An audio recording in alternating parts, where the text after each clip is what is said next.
I trust that the session is going to be quite exciting because we're going to be inviting four creators with four different backgrounds and four different genres coming across Asia to come to the stage to speak to us about how they actually manage to build their channels and their challenges and also what's next for the journey. We also have a very special guest from YouTube, and I know some of you guys here might have a YouTube channel, so if you guys have any questions about YouTube, you can also ask to Bella, which is our YouTube representations. So I'm just gonna call our speakers to the stage. Hold on. Let me just see my notes because I was expecting there was a break before this, but apparently we're going straight into it. So let me just open my notes. So for the first speaker, we have Srikan. Srikan is from Future IQ from India. Can we give him a bit round of applause to get on the stage? Oh, I love the color of your blazer. Super chic. Alrighty. Where do you want me to sit? Anywhere is fine. Yeah. Closer to me is fine too. Alrighty. And then the second one we have Kyle. Kyle is owning a channel from Singapore called Hantu. Is Kyle in the room? Kyle is not coming? Oh, okay. Alrighty. Then we will invite Marian. Marian is coming from TS Media, one of the very few female-led media in Indonesia. So please give her a warm welcome as well to the stage. Alrighty, and then last one we also have Bella. Bella is coming from a representation from YouTube, which she will be speaking a lot about what YouTube focus for the creators in Asia and also what's the next for YouTube. Yes.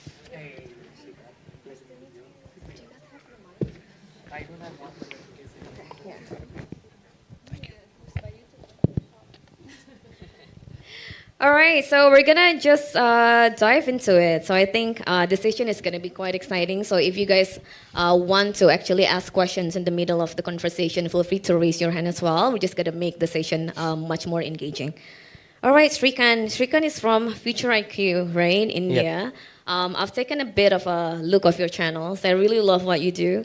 Thank you so much. I wish there are much more education type of like channels that we have here in our country in Indonesia, but we're getting there.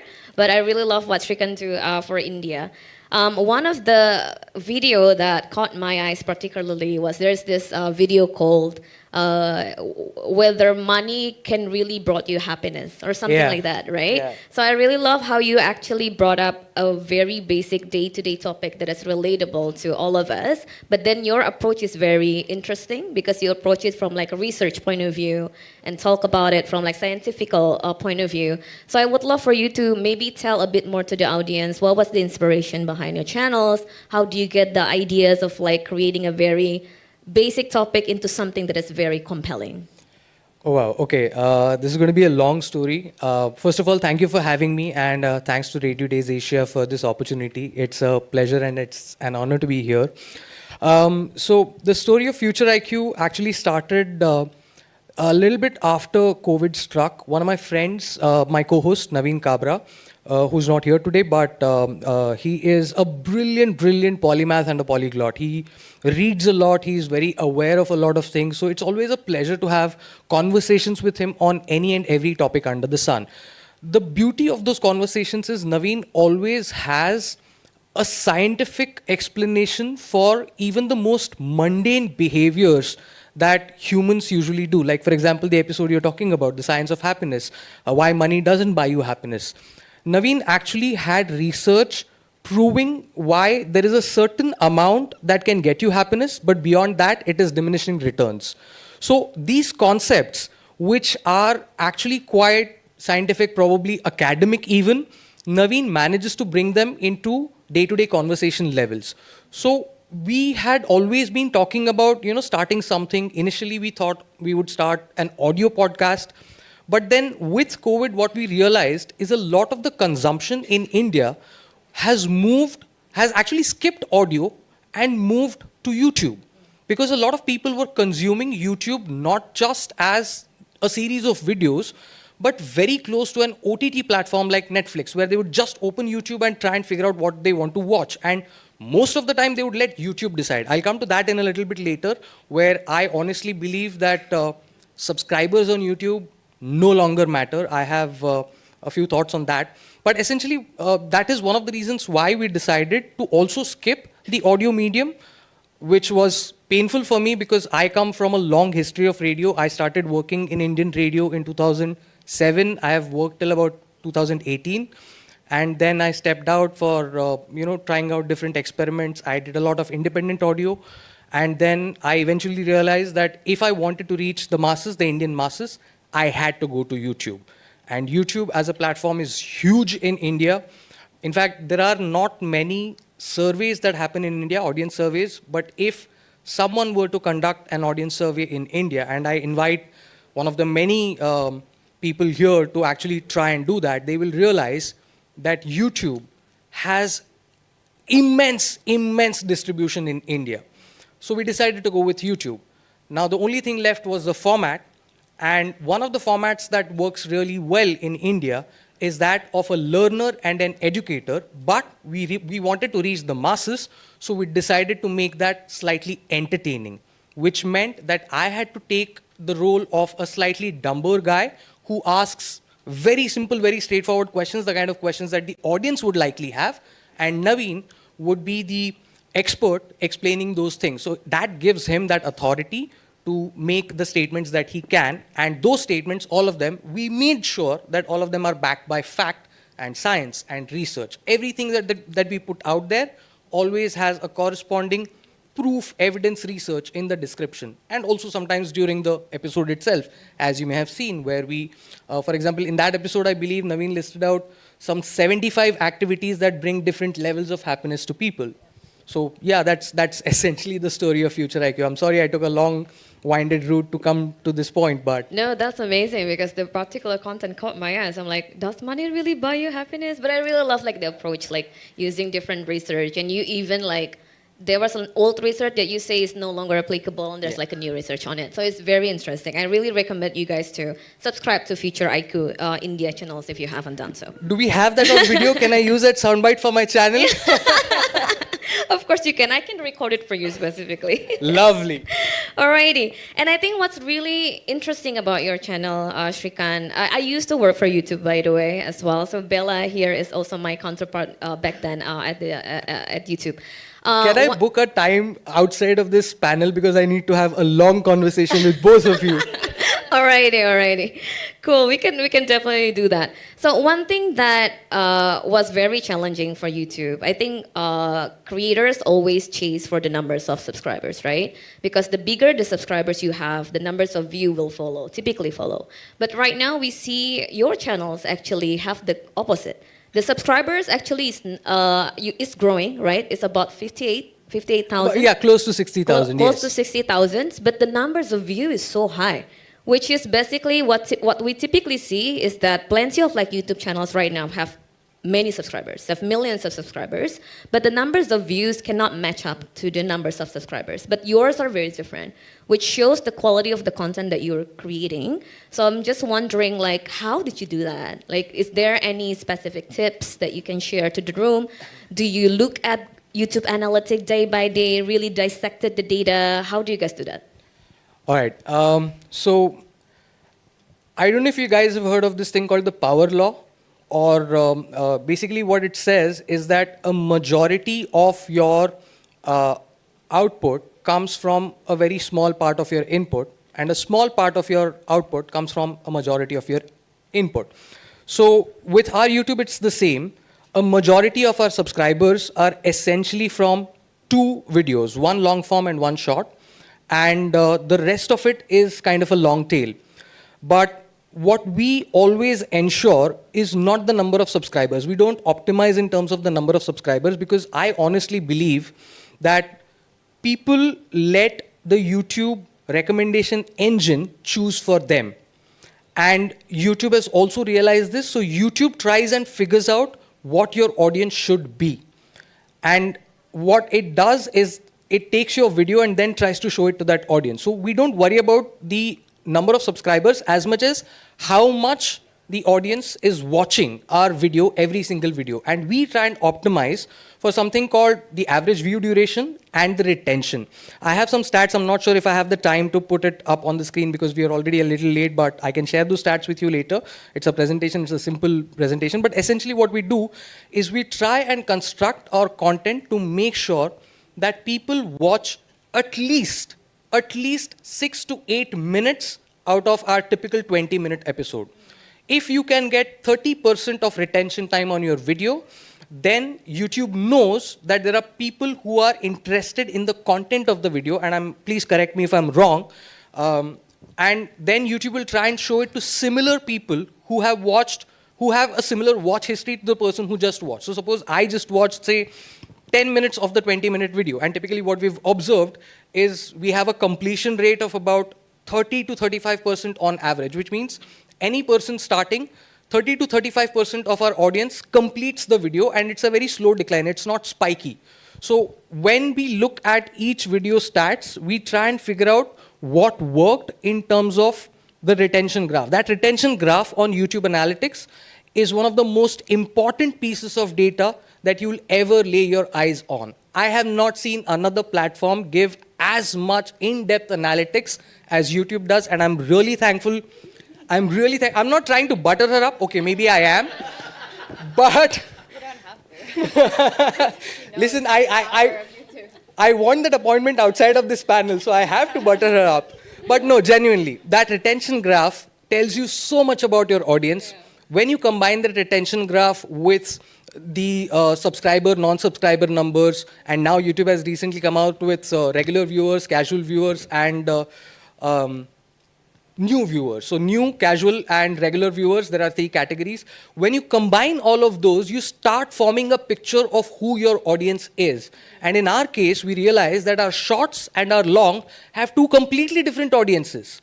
Our shorts are being watched by much younger audiences, and our long forms are being watched by people who are closer to millennials and just a shade below millennials. So we design our content to make sure that they appeal to these 2 different demographics and these 2 different psychographics. So our shorts are a lot more playful. Our long forms are a lot more instructive, informative, and educational, at the same time being entertaining, because they have grown up on a certain kind of content over the years. So we do a lot of reading of the analytics to figure out what our audience appreciates, and then we tweak our content accordingly. We don't try to game the system, please don't get me wrong.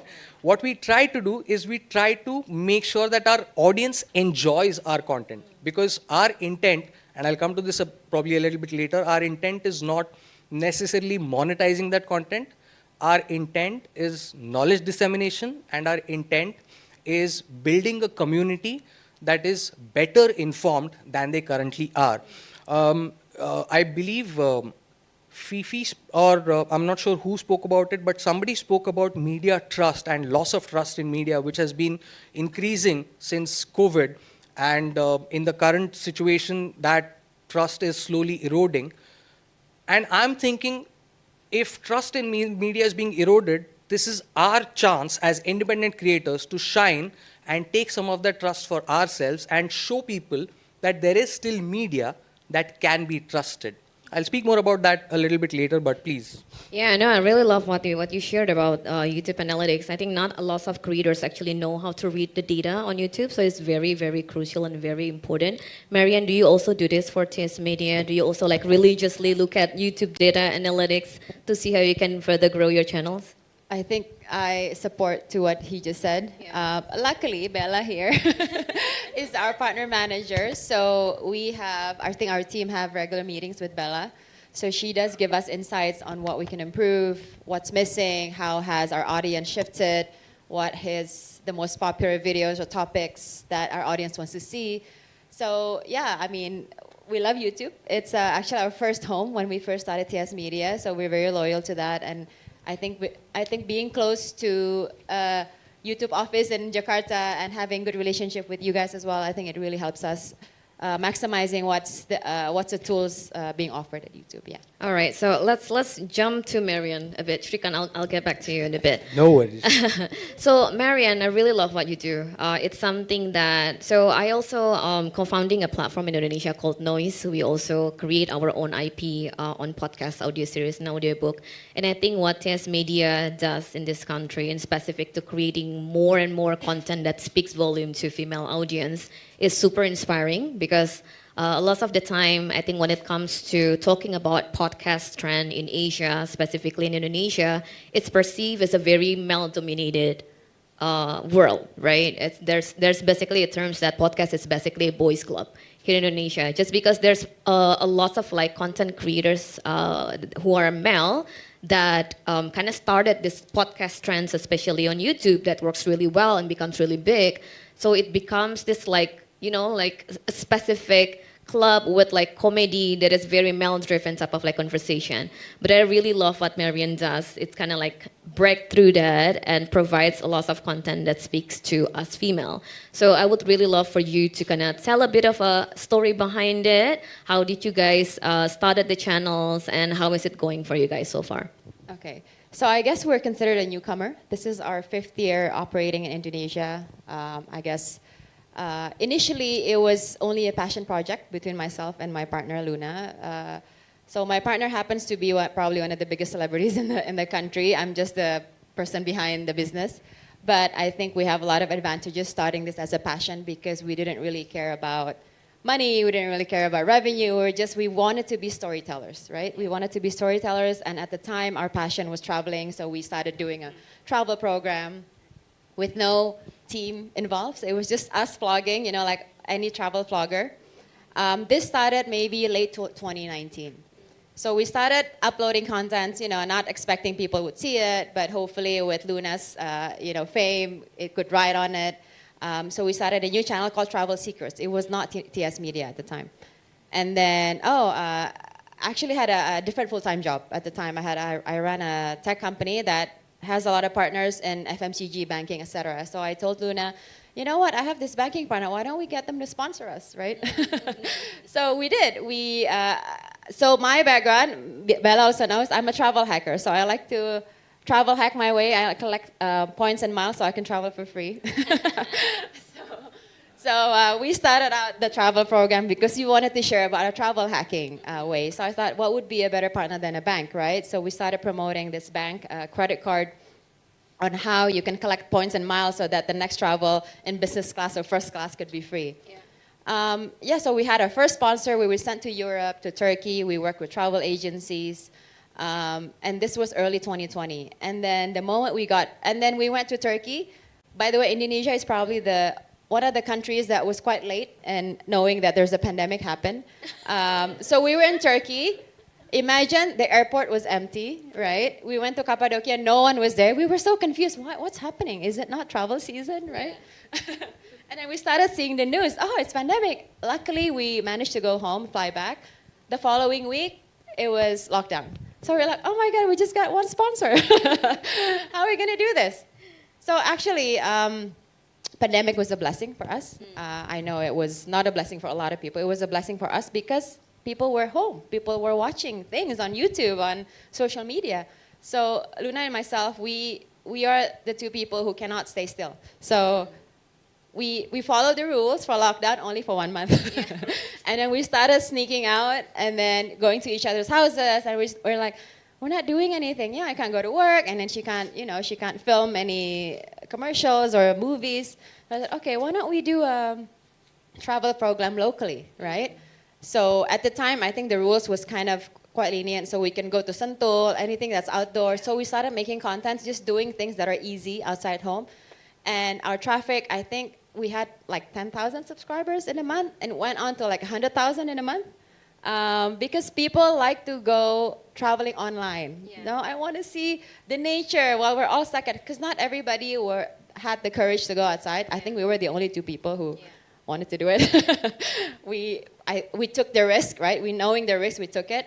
And then we said, okay, why don't we do a podcast, which we did in her living room. We started contacting our friends, celebrity friends, to do the interview for free, obviously. Again, just being consistent, uploading this content like almost on a daily basis, it really brought us a lot of subscribers. And then, I think with that hype, we got a small investment. From that, okay, now it's a business. So now we have responsibilities, right? So we rebranded Travel Seekers into TS Media because we thought, hey, not everyone's into travel, but I think we can always share our positive lifestyle, how we can, be healthy. So we rebranded to TS Media. We focus on delivering positive lifestyle news. So that's how it started. Yeah. And now it kind of evolved. We're no longer just a media channel and production. We're also a creative agency. We have a big talent ecosystem. So brands work with us because they want to be curated different KOLs, celebrities.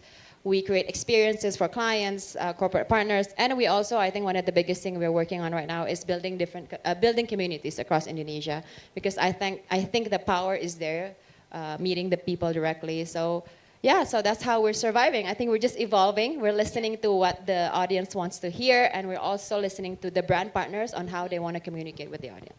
Right, I really love that. So it's a great story, and I think you've mentioned that your partner is Luna. Luna is a massive celebrity here in Indonesia. Think about Luna Maya as like the Angelina Jolie, basically, right? In Hollywood. Is that a pressure for you? Like you work with Luna and brands see Luna as a celebrity. Do you have challenges on basically working with brands that I don't want to be, I only want to create video if Luna's in it? Or have you successfully, kind of detached this media image from Luna as a celebrity? How does it work for you guys right now? Sure. I think there's a lot of advantages partnering with her, obviously. When you say detached, I think people still see us as female co-founders, both of us.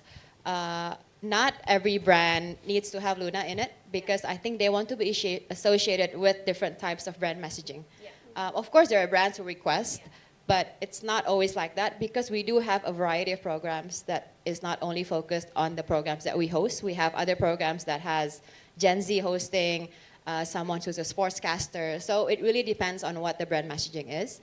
I think if we see in Indonesia, there's so many celebrity podcasts, as we know. And I think anyone, whether you're a celebrity or not, can do a podcast, can do a channel, right? But I think what we offer and what I think makes us still going until now is the professionalism that we offer as a business. I think we combine star power with strategy. And then what we try to offer the brand is a multi-platform distribution. So we don't only play on YouTube. We do TikTok, we do Instagram, we do live events, we do community activation. So I know that when brands invest in us, they would get that multi-platform exposures. And we also, as a business, because we do professionally, we also are responsible for the data monitoring. What is the results, right? What is the ROI? And again, as a brand, one of our brand DNA is to do a storytelling that delivers positive values. Yeah. So we don't just give any interview slots to anyone who's just looking for fame. Yeah. I think that's why brands still wants to be associated with us. And we try to also create very powerful, cultural narratives that helps our audience to become a better member of society. If you can see our channel, we never ever share anything that is negative, provocative, or controversial. Yeah. Because we do not want to invoke rage or anything that is negative. We try to avoid that. We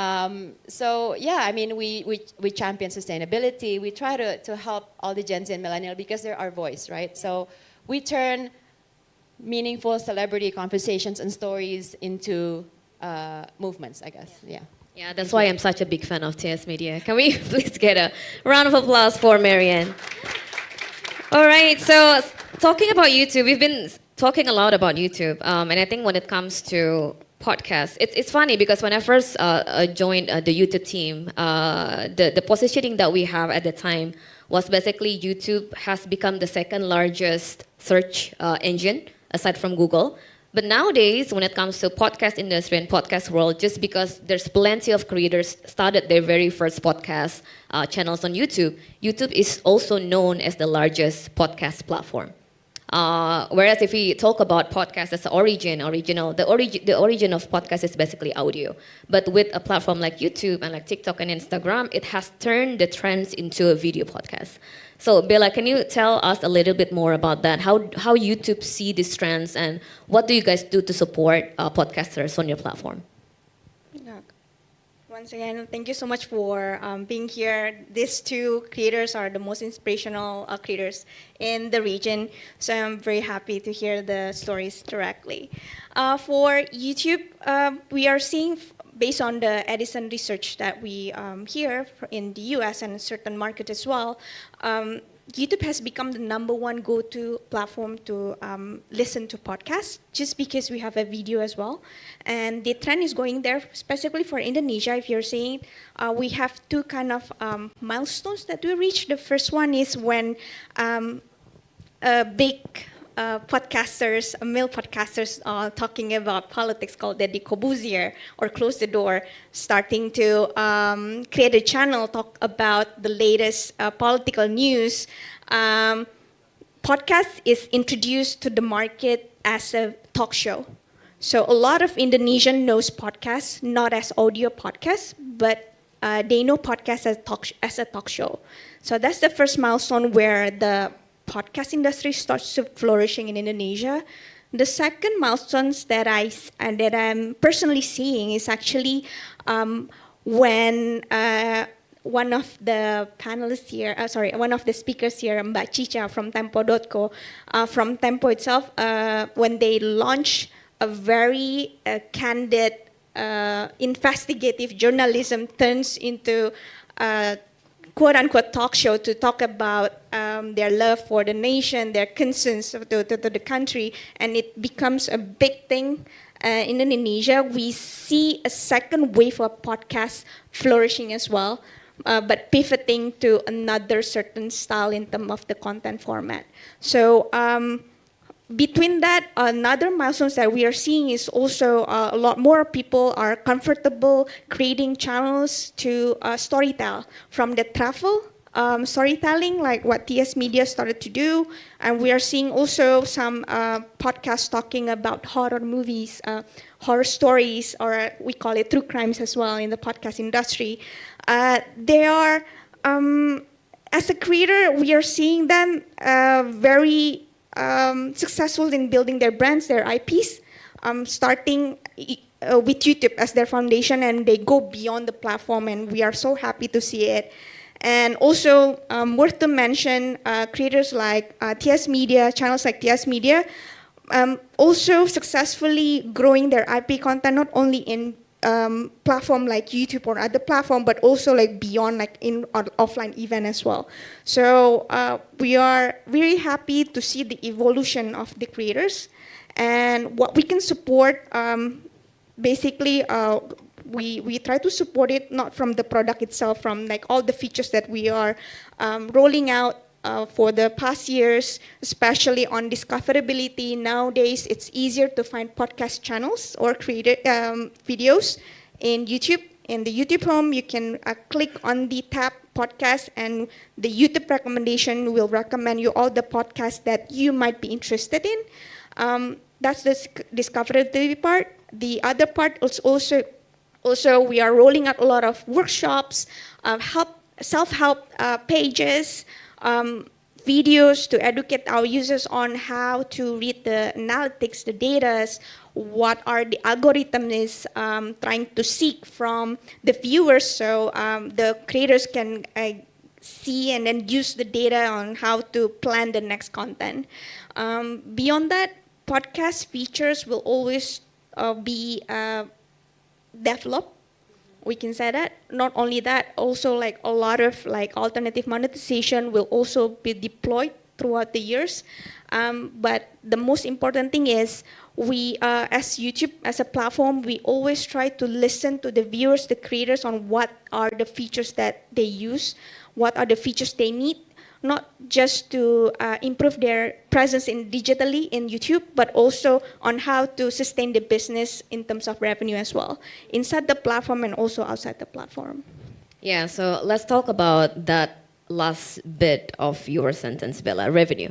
Money is very important, right? I think when it comes to content creators, monetization is always the top of mind.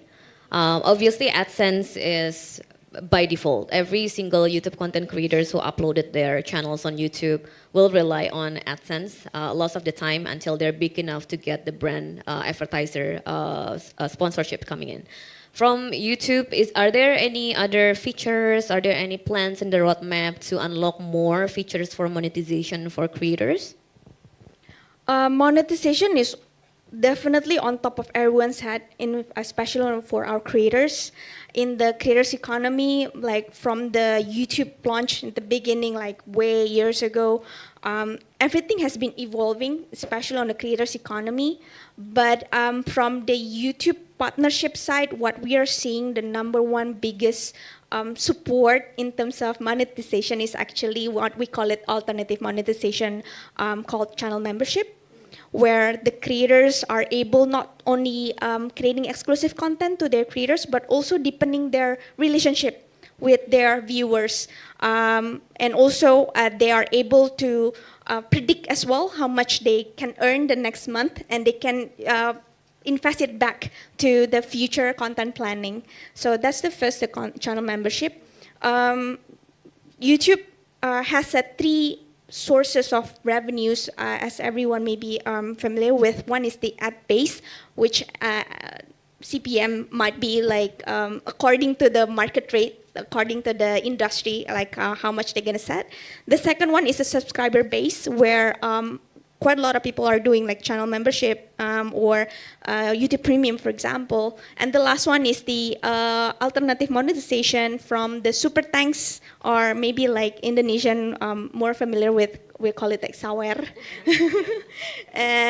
Also, we have super stickers and so on and so forth.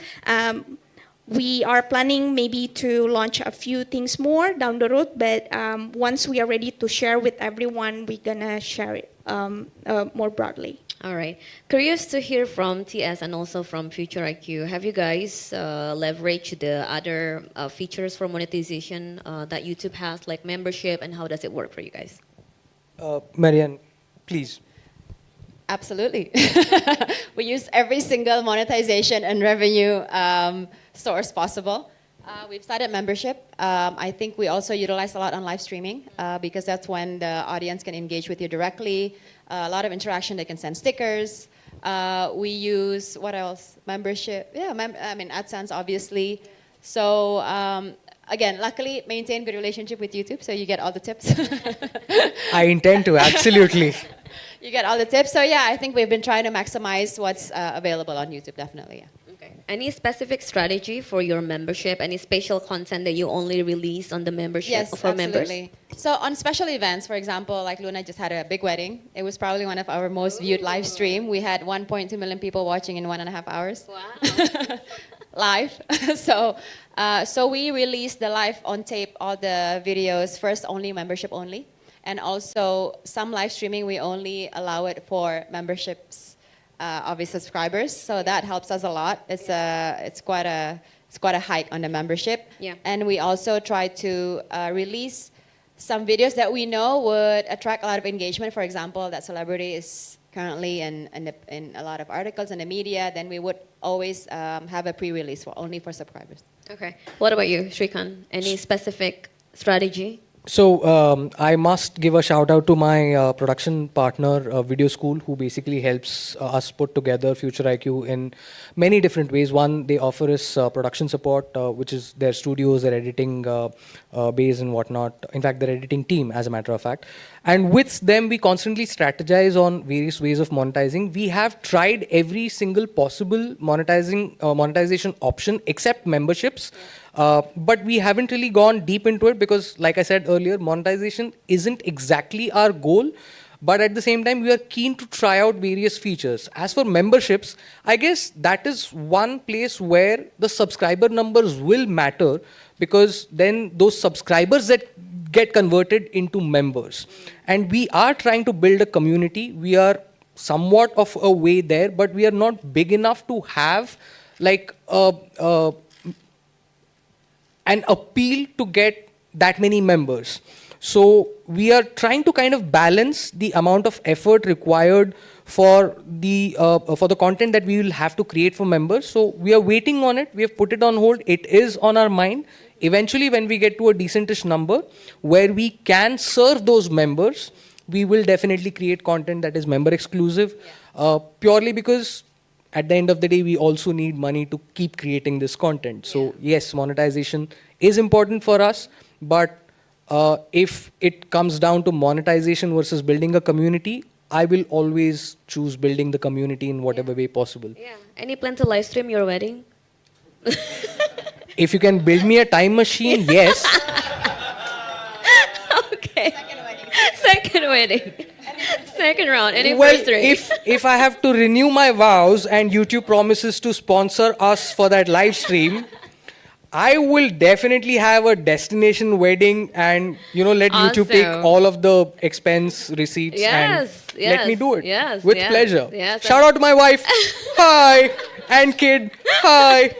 Marian can give you tips to do destination wedding in Turkey for sure. I will probably outsource all of the wedding planning to her because she's already done it and done it at such a large scale. Yes. All right, before I give the questions to the audience, Bill, I know you have a couple of slides. Do you want to present that or? Sure. Okay. Should we? Can we help to present the slide from YouTube? I think the slides is just to share in case if anyone's here who has already have audio podcast, already set up an RSS uploads. It's easy to just launch your channel using your current contents in another platform, in another hosting platform.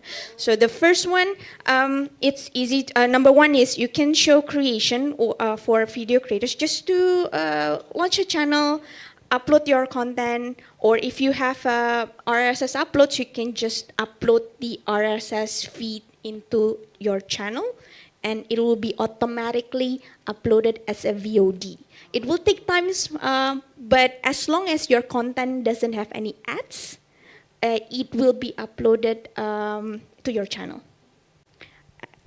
And then the next one, this is how you upload your podcast using RSS feed. Very easy, just create a new podcast and then set an existing playlist as a podcast and submit your RSS feed. If you have any problem, there will be a help button in your dashboard. You can just chat away with your questions to our agent. Next. Podcast style, we have two kinds of styles. One is the video first, very popular with Indonesian. We have a remote style, so the speakers doesn't have to be in the same set. We have a podcast studio, like very popular format here as well, as a custom set. So those are the video first and the audio first. Usually people are using the static image with text, but we're also seeing a lot more podcasts using the looping motion graphics, so it's easier for them just to put the image there. And also the third one is the brawl visual. Next. If you have any questions on the how to upload this, what is the strategy, the latest product updates, it's all available in the our YouTube channel. The YouTube has their own channel. We call it Creator Insider Podcast. You can listen to the product team or explaining what is the new feature, how to use it, what is who are the creators who's going to benefit it for.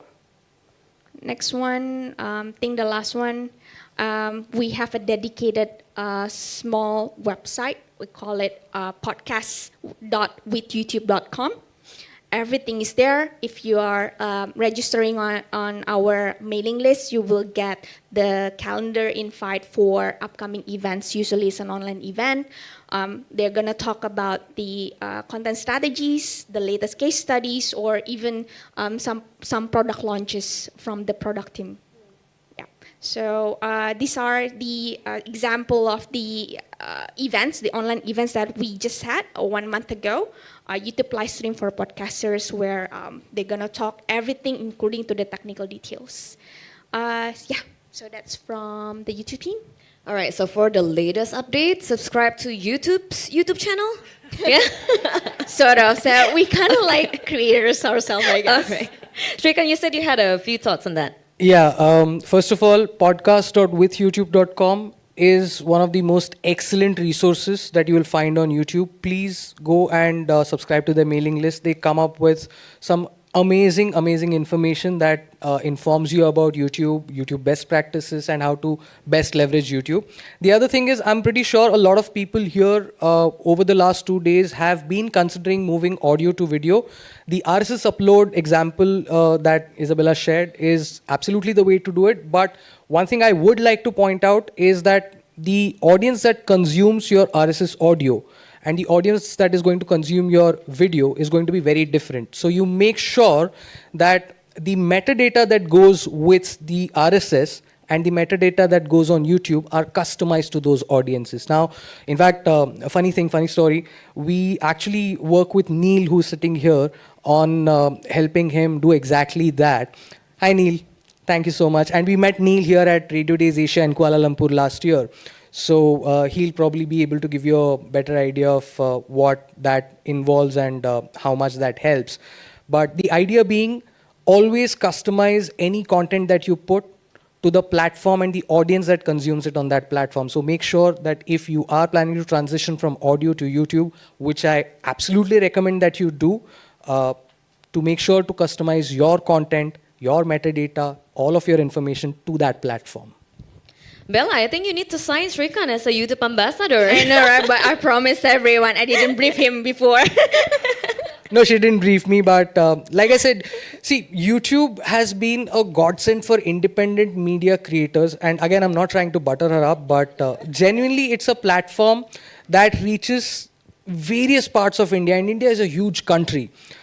People have made their livelihoods on YouTube. People are still making their livelihoods on YouTube. I'm not even the biggest creator. I'm nowhere close to being the biggest creator. There are creators in India who are magnitudes of orders bigger than I am in terms of subscribers, in terms of views, in terms of probably retention as well. Although I think we can claim one of the best retentions in the entirety of India. We get 6 to 8 minutes of retention per video, 30 to 35% of retention throughout the video. But the point being, it has given a platform to those who couldn't access audiences other than their own local communities. And for that, I am genuinely very thankful to YouTube. Seriously. Cool, We yay. are happy to have creators like Sign me up! All right, I guess we have like 5-6 minutes before lunch for anyone who have questions. So our panelists. What's Yes? for lunch? Okay, thank you again. First of all, thank you for sharing this session for Bella from YouTube and the other speakers. My name is Awe. I want to ask about for the YouTube side, because what I see nowadays, one of the feature in YouTube that become rise, especially for users that you want to use, is the live tools beside the podcast. Because nowadays people tend to access the YouTube as a part of TV, so they want to access the YouTube, search this live program, and then just play it. But I want to ask about how the live tools for the YouTube for the creator side, because nowadays most of the creators, especially podcaster, they want to have a live session. Like for example, one of podcaster want to have a live session, live podcast. They post it on the YouTube live. But how to YouTube help the podcaster or the creator to make it like to monetize? Because you are saying about the alternative monetize, right? And nowadays, what I see on the YouTube that they can offer is only for the sticker, the banner message, like a super message, which help the members to get notified by the creators. But how about the other stuff, like you were saying, the sour things, or another stuff like ads that maybe help the creators to get the monetized from having a live session, although it's just like 1 or 2 hours live there. Okay, thank you. Thank you for the question. Sorry if I don't understand it incorrectly. You were saying about the revenue for the live stream. So when I'm asking, yeah, it's all revenue, but on the alternative side, so beside the ads, but how about the tools that help the creators to have a live session on the YouTube, but still get monetized beside the Beside the ads. Yeah, beside the ads or the message banner or super likes. Live stream always, if the channel enables all the ad format in the live stream, they will still get the AdSense for the video from the pre-roll, mid-roll, and post-roll. And also, if they have, they enabled the alternative monetization, like you're saying, the super chat, super stickers, you will get the revenue share for that as well. But beyond that, what I'm seeing in the market is podcasters are starting not to focusing on the monetization inside the platform, but also like integrating the IP program itself beyond the platform, whether they are doing paid content. For example, they have a banner, the brand partners exactly, or if they have an ad libs, for example, they are starting to do so. And the latest one is what I'm seeing, more podcasters are incorporating product tagging for the YouTube shopping, whether they are doing merchandise like TS Media did. So sorry, just one tip. So when we do the talk shows, right, for example, I would wear this blazer, and if, for example, it's available on Shopee, you can tag it. And then you would get commission if people tag, oh, I want to know what Marianne is wearing. Then they go to Shopee, they buy, we get commission. So we become affiliate marketers as well as a podcaster. And I believe affiliate marketing is also available within each long form and short form video. So you can actually tag products within your long form and short form videos and you get affiliate commission out of it. We've tried that out, but again, monetization not. Doesn't have to be fashion. It could be something you have on the table, right? Accessories, whatever that you can find that is available and linked to e-commerce with YouTube. Yes, and it's available on certain markets only right now. Indonesia and India are the ones. Not all Lucky markets. us. And also there is a product tagging guideline as well. You just make sure the product is very prominently featured, and it will be very, very helpful if you mention the product as well. I hope it helps. All right, maybe one last question? If not, I'll ask the last question. With all of these new trends on content, with the rise of content that are getting shorter and shorter, micro dramas and all of that, and also on the technology side, like AI took over a lot of content creation. What do you guys see in the roadmap and in the pipeline for you guys for next couple of years? For us? Yeah. Okay. So I think obviously a lot of people are quite confused what to do with AI. I think we try to work together with AI, what we can do.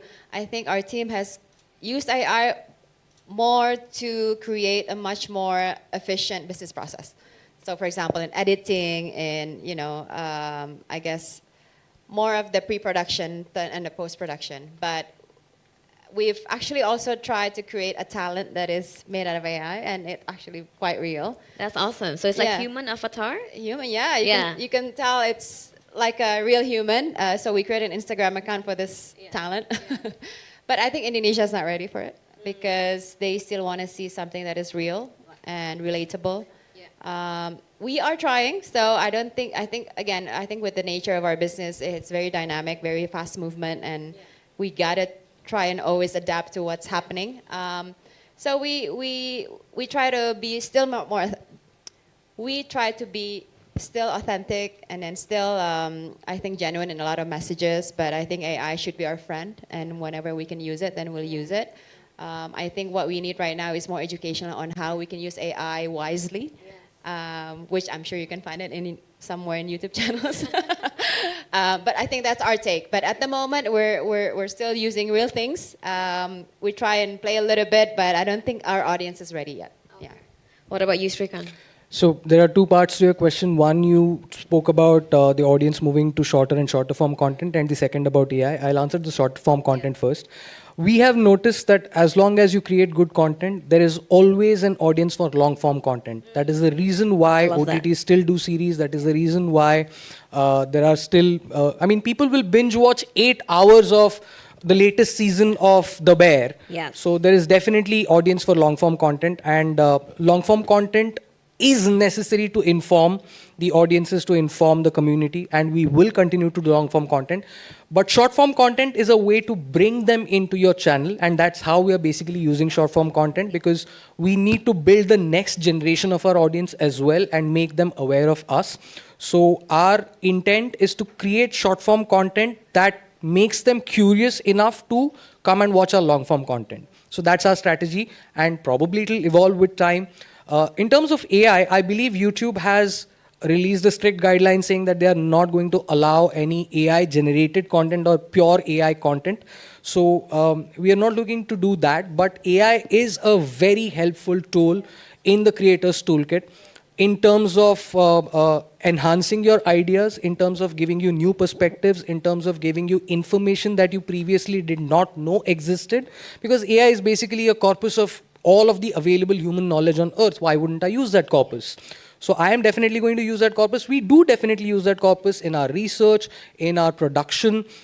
Sometimes we do use some AI generated images to convey a certain visual which is necessary, because a picture speaks 1,000 words. So we do use AI in parts of our process, but we will not go entirely AI because it doesn't make sense. At the end of the day, our USP is the storytelling that we do on our shows, on our episodes, and that storytelling, even if AI can do it, why would I let AI do it? If I can share updates a bit, I think a lot of people heard about YouTube new policy regarding the AI content. Actually, it's not an old policy. It's not a new policy. It's just a reinforcement that content that is using AI for repetitive purposes with spammy fields, not adding value to the viewers, they will get demonetized. But we are still allowing 100% AI content that is still adding values to our viewers. Yeah, so AI is Interesting. still okay. All right, so All it's- right. it all goes back to authenticity, I guess. We have a strategy to discuss. Alrighty, so because it's lunchtime, I don't want to hold back a bit longer.